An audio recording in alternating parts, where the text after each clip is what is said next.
Welcome to day 5 of Bible Made Easy for Kids reading. It is day 4 of Lent, and yesterday we read all the way up to page 38. Jacob asks to be forgiven, and we will start on page 39. Jacob asks to be forgiven.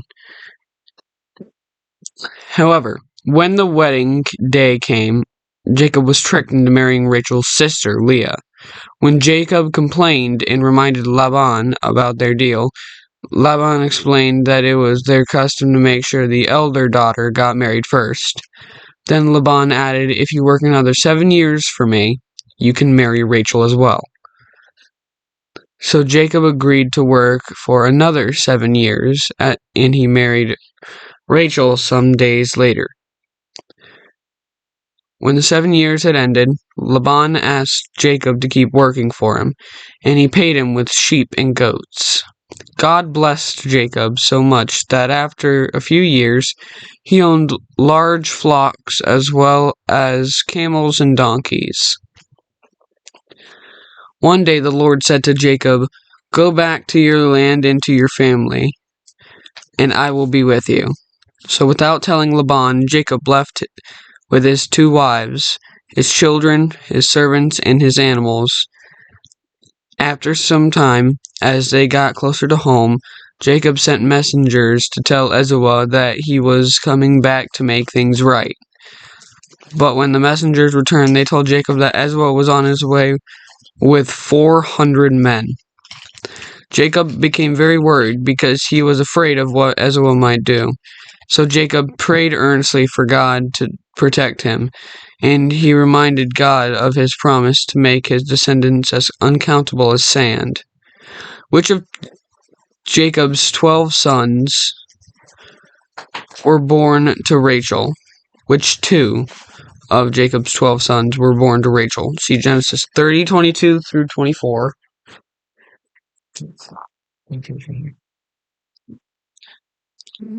Joseph born to Rachel.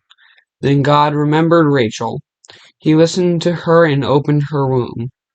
She became pregnant and gave birth to a son, and said, "God has taken away my disgrace." She named him Joseph, and said, "May the Lord add to me another son." 35:16 through 18.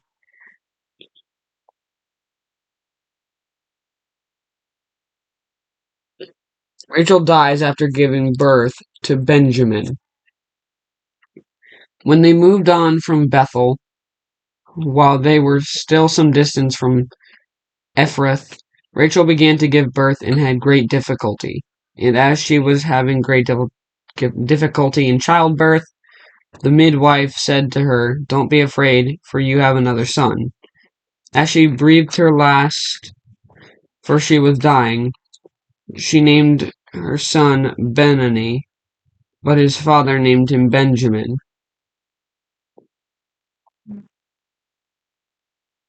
Joseph and Benjamin were born to Rachel.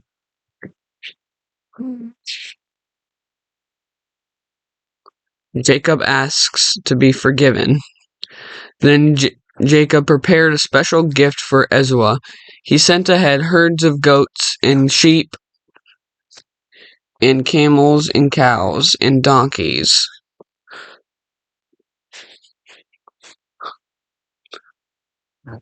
Each herd was led by servants who went on ahead of Jacob. He told the servant in front, "When Esau meets you and asks where you are going and who the animals belong to, tell him that they are a gift from Jacob for his brother Esau." And then it happened. Suddenly, Jacob saw Esau coming towards him with 400 men. So Jacob put the children with their mothers and walked on ahead of them. As he came near to Esau, he bowed down low. But Esau ran to meet Jacob and hugged him, and they cried together. Then Ezra looked up and saw all the others coming, Jacob's servants, his wives, and the children, and they too bowed down. Ezra asked, "And what are all these herds for?" Jacob replied, "They are a gift for you, so that you would be friendly towards me." "My brother, I have plenty," Ezra replied. "Keep what you have for yourself." But Jacob insisted, and finally Ezra accepted the gift. Then Ezra said, "Well, let's get going. I'll lead the way."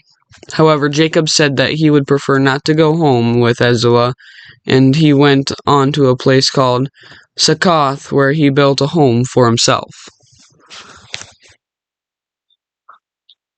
Asking for forgiveness. When we have hurt or disappointed someone or made someone angry, we need to go back and make things right. We can't just pretend that nothing happened and expect things to come right on their own. When a problem comes between you and someone else, pray for God's help and for His grace. Then go and say sorry. One day, you may be minding your own business when all of a sudden, watch out, here comes trouble. When that happens, follow Ezra's example of forgiveness. Did I plan the trouble? Was it my fault? Sorry. Could I have kept clear of the trouble?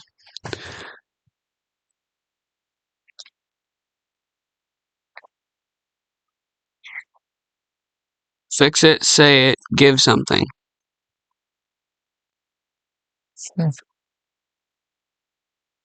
I like all the little drawings and pictures in there.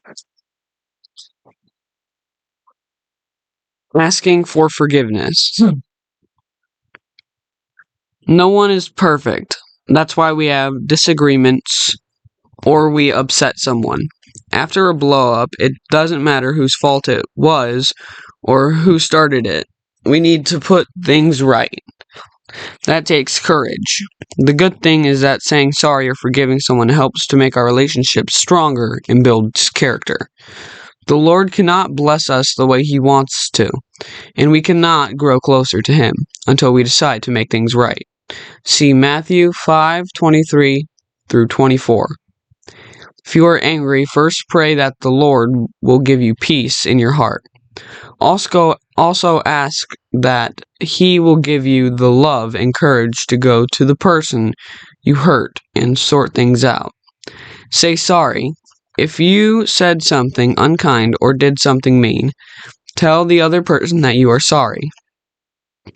If it is something the other person did, tell them that you forgive them.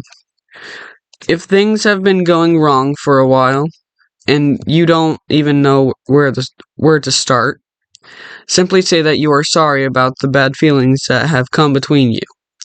Tell the person that you want to forget the past and be friends. If you lost or broke something, try to replace it or fix it.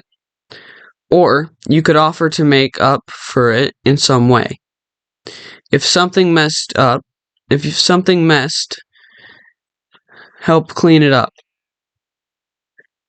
A small gift, or even a homemade card, is a special way to show that you are sorry when it's hard to get the words out.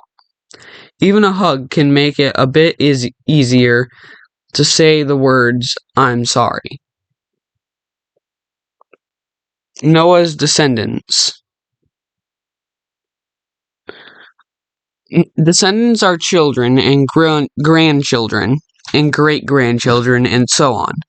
You can follow the family line from Noah all the way down to Judah. Did you know that Jesus was born into the tribe of Judah? See Hebrews 7:14. Noah's family. Noah, Shem, Ham, and Japheth. Japheth. Terah.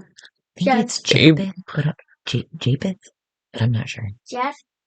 Terah, Abram, Nahor, Haran, Ishmael, and Isaac. Ishmael, Isaac, Ezra, Jacob, or Israel, Reuben, Simon, Levi, Judah, Dan, Naphtali, Gad, Asher, Issachar, Zebulun, Joseph, Benjamin. These became the 12 tribes of Israel. They all went to live in Egypt. See page 48.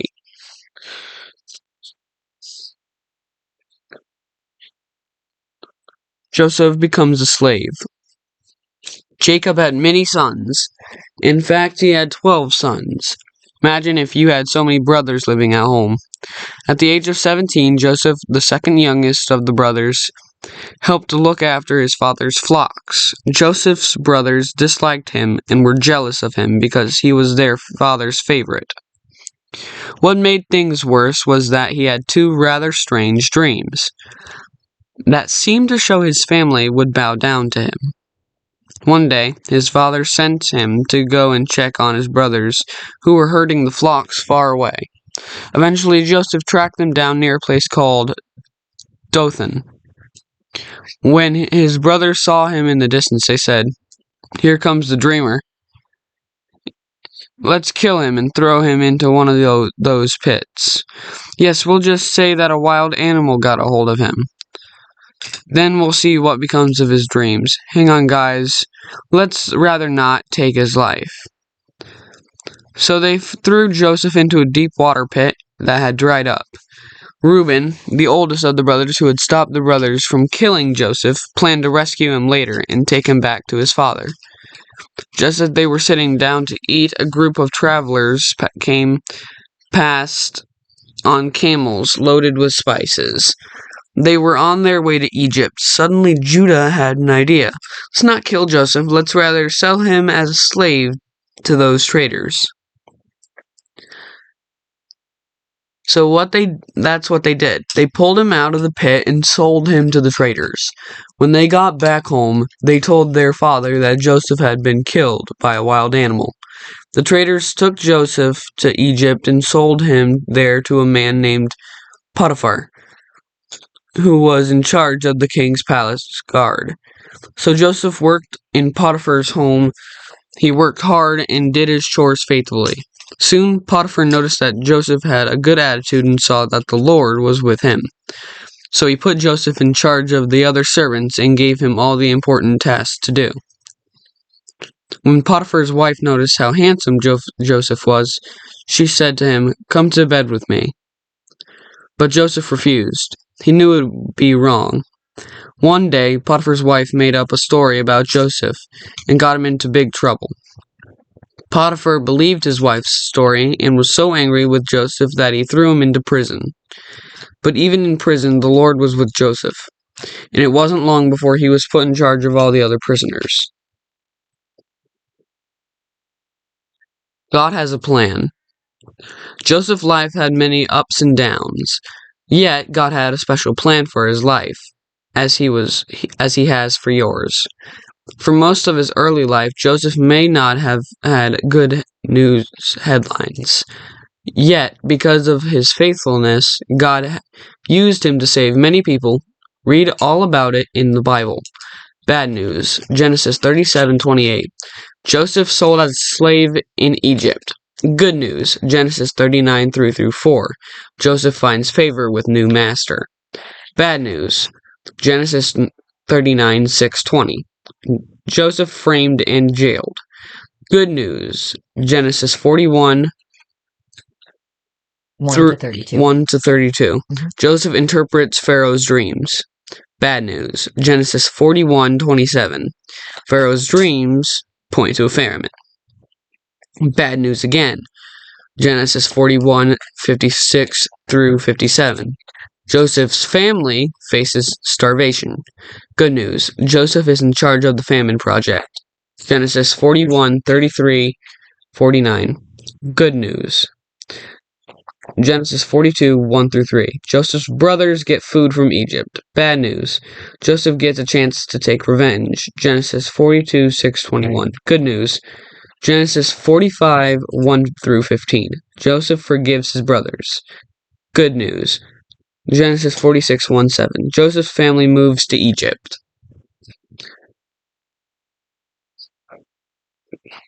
God has a plan for your life.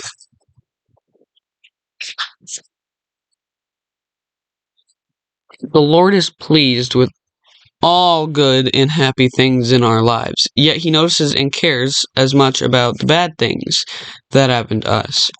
With each new day, we cannot know for sure how things will turn out, what big changes may come, and whether we will have a good day or not, but God knows. On that day, Joseph was sent off to find his brothers. He had no idea that he would never return home, but end up as a slave in Egypt. Then one morning, while working at Potiphar's house and minding his own business, he could tell that he would be in prison by sunset. And during the years that Joseph spent in that gloomy prison, would he have imagined that within a single day he'd be in charge of the whole of Egypt?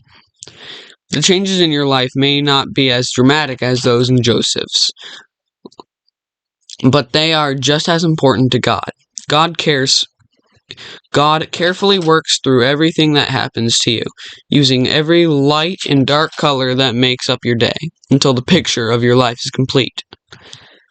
How are things going for you at the moment? Is your life bright and trouble-free?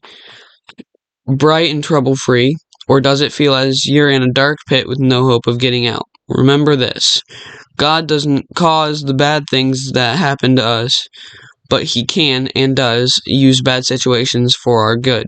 See Romans 8:28. Noticing nothing and no one can ever take us away from God's protection and love. See Romans 8:35, 38, and 39. God is powerful. He is mighty to save. See Zephaniah 3:17. And please, if you want, answer this question: how are things going for you at the moment? If your life is bright and trouble-free, or if you feel you're in a dark pit with no hope of getting out.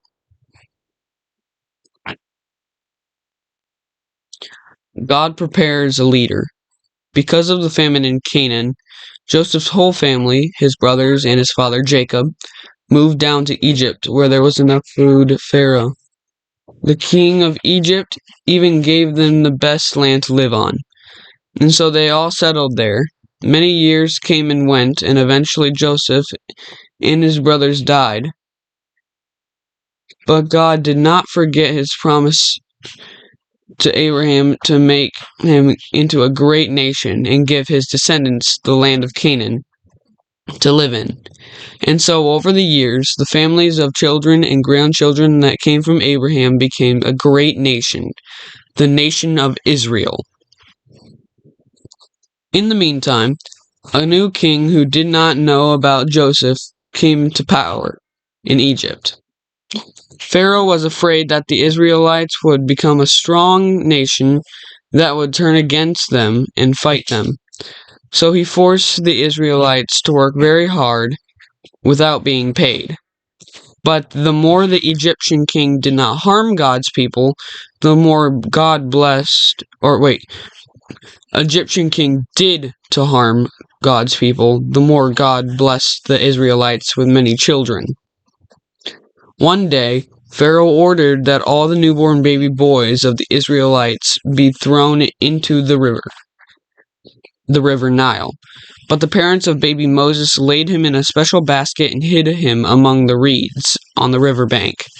Moses was about 3 months old at the time. His sister Miriam stood some distance away watching what would happen.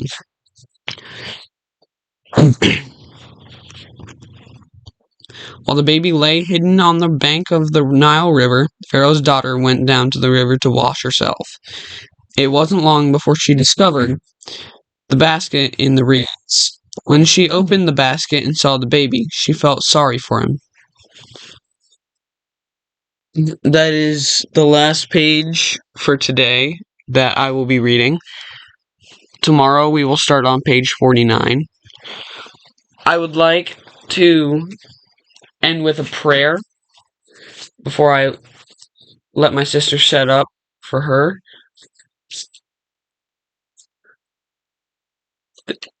Thank you, God, for the day that we have and for the hardships that you give us.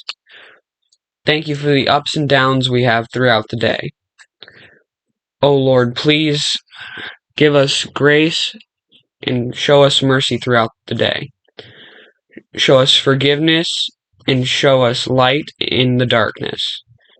Give us hope that today will be better than any other day that we've had that is worse. Show us the light in the day, and let us all have an amazing day. In God's name, amen. I will now let my sister set up for her Bible verse. Hello, guys. I hope you guys enjoyed my brother's reading. So now I'm going to say my verse. Today's verse was, Jesus said, I am the way and the truth and the life. No one comes to the Father except through me. John 14:6. And today's picture was a tree with a little windmill. It's kind of small. And I hope you guys enjoyed my full video. Bye!